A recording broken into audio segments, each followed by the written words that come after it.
Sa kauna-unahang pagkakataon, magkakaroon ng isang buwang training camp ang lahat ng Pilipinong atletang kwalipikado at lalaban sa 2024 Paris Olympics. Gaganapin yan sa malaki at state-of-the-art sports arena at training camp sa Metz, France ayon sa Philippine Olympic Committee. Nag-level up na tayo. Wow, kaya pala natin ng 1 month before. Nandun na tayo sa ground for the training. So, adapting all the weather, the food, lahat, pagtulog, lahat, etc. No? So, pabor sa atin. And yeah, first time. I think it's first time na gagawin in one training camp. Ayon sa POC, nasa 65 euros o halos 4,000 piso kada araw ang kada atleta. Ang bayad kada araw kasama na ang paggamit sa pasilidad, pagkain at transportasyon.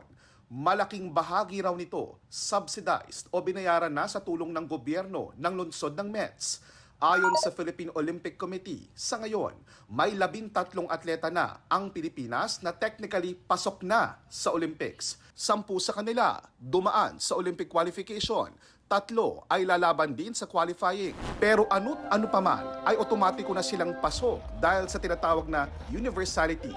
Ito yung dapat may representative ang bawat bansa sa nasabing sport gaya ng swimming. Sabi pa ng POC, posibleng umabot sa mahigit 20 ang mga atletang mag-qualify sa Olympics. Hindi pa man nag-uumpisa ang makasaysayang 2024 Paris Olympics. Nagpapasalamat na ang Filipino Olympians sa mga Pilipino. Hello po, Kapuso. Maraming salamat po sa pagbibigay ng time para suportahan at ipagdasal kaming mga atleta. Suportahan niyo po kami hanggang dulo. Patuloy niyo lang po kami suportahan. Ipagdasal niyo po kami sa darating na Paris at ginagawa po namin yung best namin na makauwi po ulit ng mga medalya. Kahit anong kulay po ng medalya, basta ipagkaloob po ni Lord yun. Para sa GMA Integrated News, JP Soriano, nakatutok 24 oras.